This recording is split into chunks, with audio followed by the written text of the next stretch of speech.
I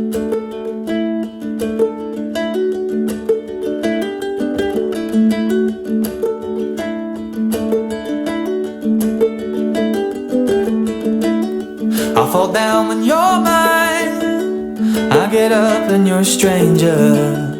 Out of sight, out of mind, no wanting to surrender.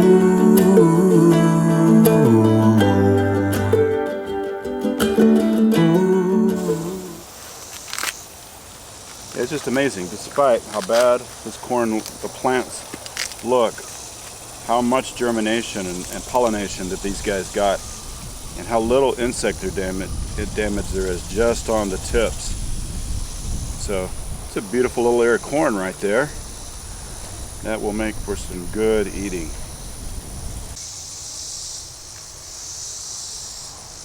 This crimson spineless okra just really grows well here. Sometimes too well. Really need to be able to get out here and check these and harvest these every single morning, but you do what you can when you can. Every once in a while you find them, they're a little overgrown like that. So we'll feed those to the chickens or to the bugs, the grubs in the biopod. But I absolutely love this little rolling utility cart for working up and down the garden rows. For these things that are lower, where you have bush beans or the crimson spineless okra that is low enough. And this thing has this cool seat that swivels and will get higher or lower as you need it. Just really a great tool. Saves a lot of work on your back.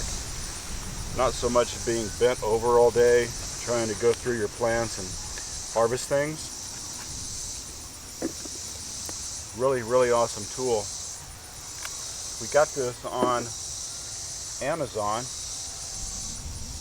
They have several of them available there. This one comes in different colors. We chose red. Let's get these pneumatic tires, and it really saves a lot of wear and tear on your back when you've got things that are needing to be harvested low on the ground. You can just roll right down. It's got a nice handle on it.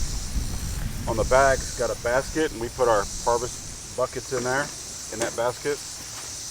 And so if you've got even a small garden where you've got things to pick that are low to the ground, I highly recommend this tool for making this easier, saving the wear on your back from being bent over your plants all the time. For a lot of things like this particular stage of the okra, it's really right here at eye level for the most part, and easy to get to and go through your plants. Find out what vegetables and things are hiding all in there.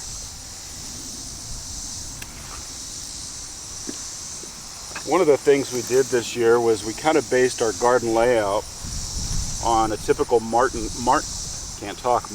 garden width of row spacings and things like that. And one of the things that I've realized is when you have plenty of space, we're on 5 acres and I've only farmed so far just about an acre of it. When you have enough space, there's no reason not to put more space between your rows so that you can more easily get between them. For example, it's bolted now, but behind me this was the broccolini, and so between that and the okra and then the corn, all of these were set on 30-inch beds, and they were 15 inches apart.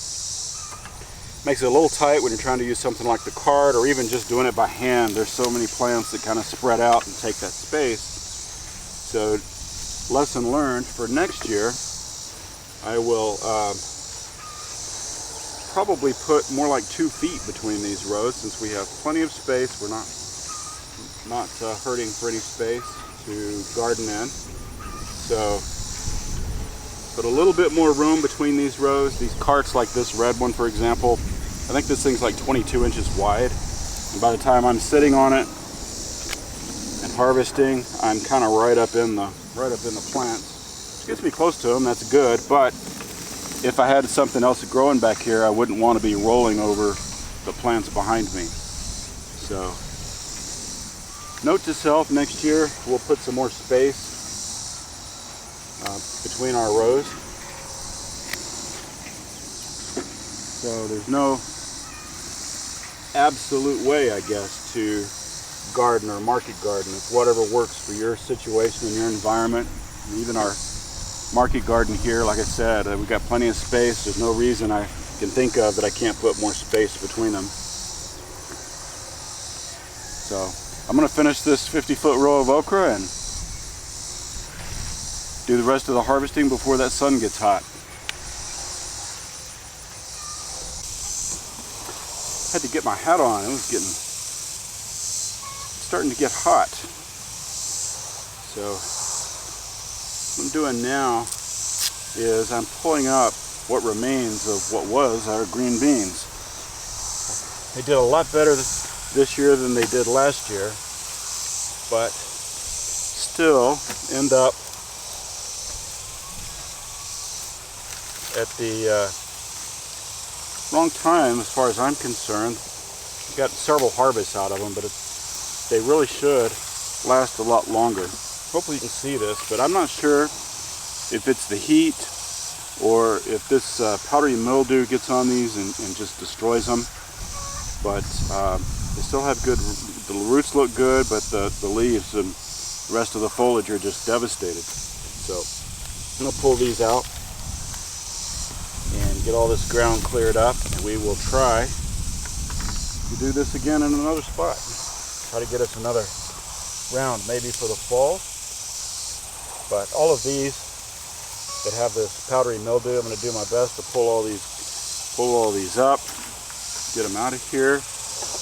And I won't put these in the compost. I don't want to spread this if it's some kind of a disease. But I'll find a spot and just probably let them dry out and burn them.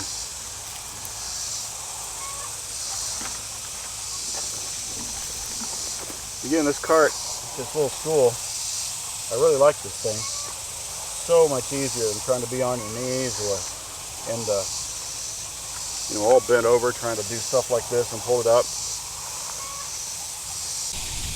Similarly, as you can see, our pole beans have done absolutely nothing. So I'm not mistaken, that's powdery mildew. And there's also a lot of, you see, aphids on here as well. So for whatever reason, our beans, the pole beans anyway, did absolutely nothing. We got a good harvest of the bush green beans, but these guys really, they're just a few flowers they're starting to put up here at the top, but so few plants, it's really not worth it. So the other thing I'll do, again, I just took the other bucket of those bush beans I pulled up, which is right behind me.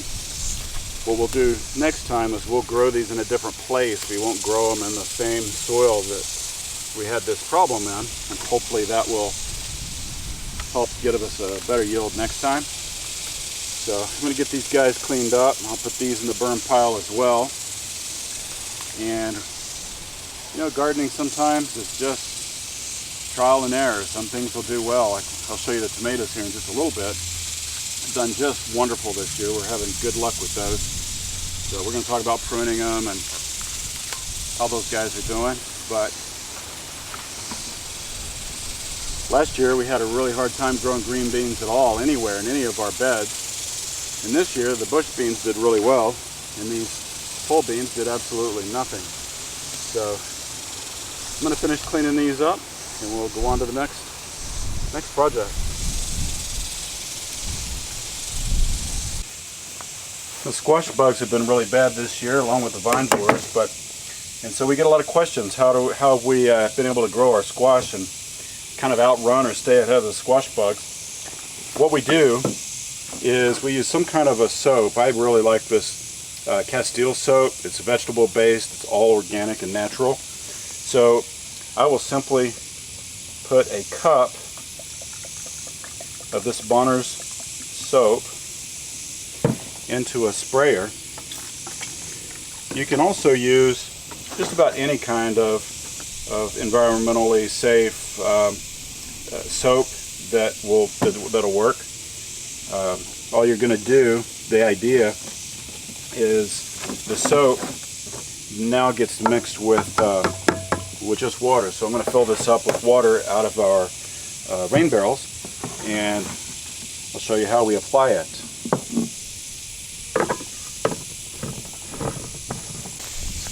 So you can see here we've got one of our rows of squash and zucchini plants, and one of the things I should have mentioned, I think I forgot to mention that earlier, is that cup of soap that I put in is added to this. This is a 2-gallon sprayer, so we just fill it up to the 2-gallon mark, and it's just a simple pump sprayer. Also, it helps if you don't have irrigation, you can just use your water hose.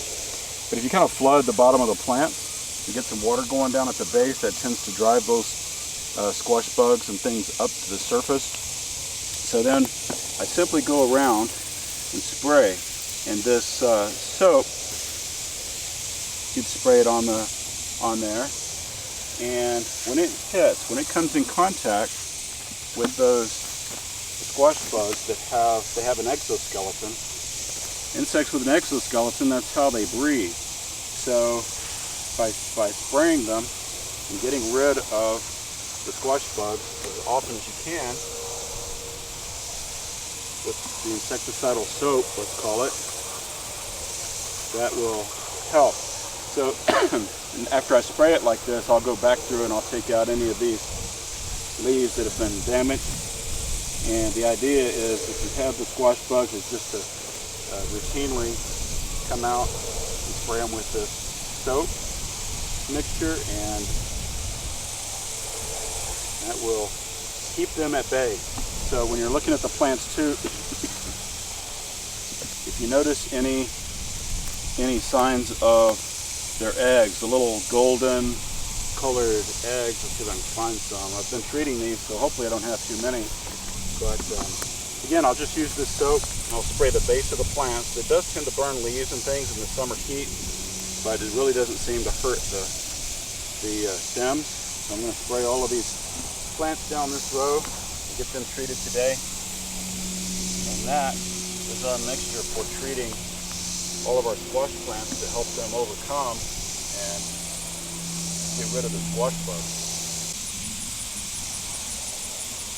So what I'm looking for on the plants are these indications of their eggs. Hopefully you guys can see that, but these are the eggs. So I'll either pull off the leaf, or depending on the stage that the eggs are in, you can simply squash them. These are pretty solid, so I'll get rid of these by just crushing them up, and I'll continue spraying the rest of these plants and hopefully get rid of them.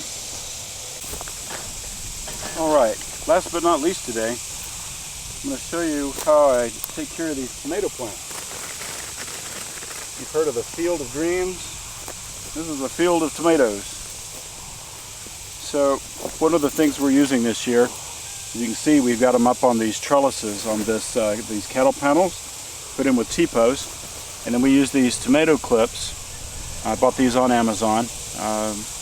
They just fold over and snap together. But as I work through each one of these rows, I find those main stems that need to be tied up so that they don't get broken, and I'll find a good place to simply put that clip around the plant and around a piece of the fence, like so, and that holds that in place. So I'll just go down each one of these rows and do this first, and usually I do this, and then I'll come back through and I'll do some trimming and some pruning on the tomato plants. But the idea on the pruning is to get everything up off the soil level. So let me put this one back up out of the way.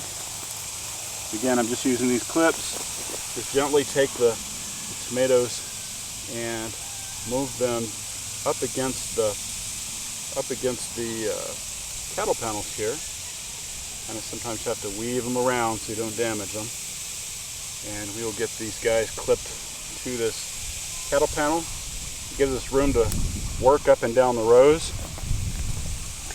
So usually pull up any weeds around the base, and then generally what I want to do is tomato right in my head behind me is I'm going to trim off anything that's yellow and pretty much everything for the first at least 10 inches or so off the ground. A lot of the soil-borne diseases and things that tomatoes get are because of that. So I'll go through and I will simply prune all of these lower ones off and clean these guys up. It'll give them a better growing season and help them concentrate their efforts in producing fruit rather than all this foliage. It's also important on your tomato plants to keep these guys so that they are not too compact, in other words too dense on their foliage. So by pruning some of this foliage out, I open them up and get some airflow through them, and that really helps these guys resist disease and helps them have a much better growing season.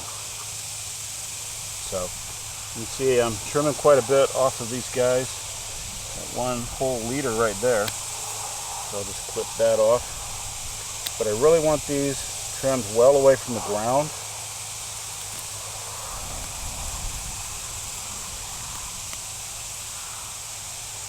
So then I'll just go back through and try to open the plants up a little bit and trim off anything that's yellow or not looking good.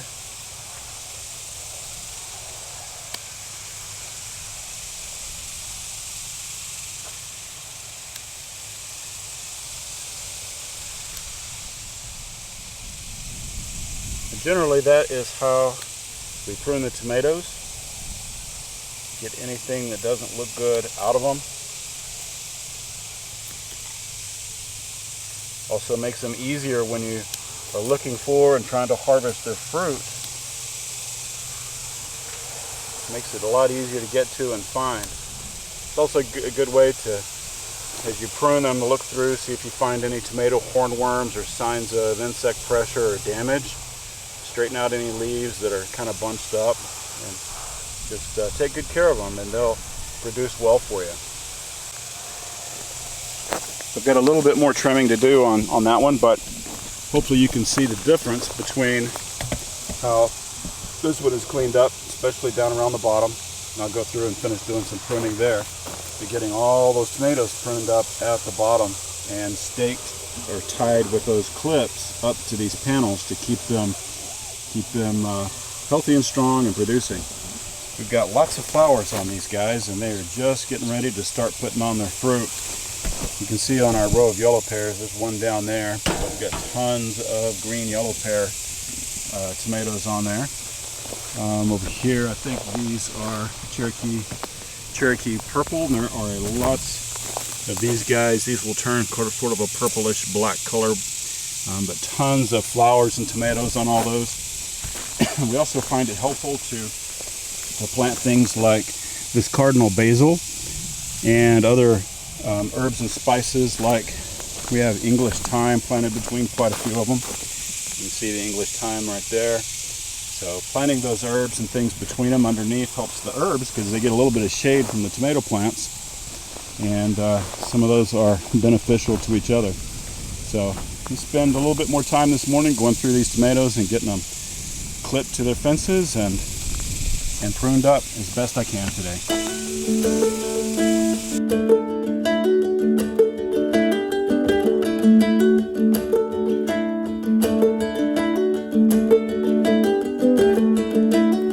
I fall down when you're mine. I get up and you're a stranger. Out of sight, out of mind.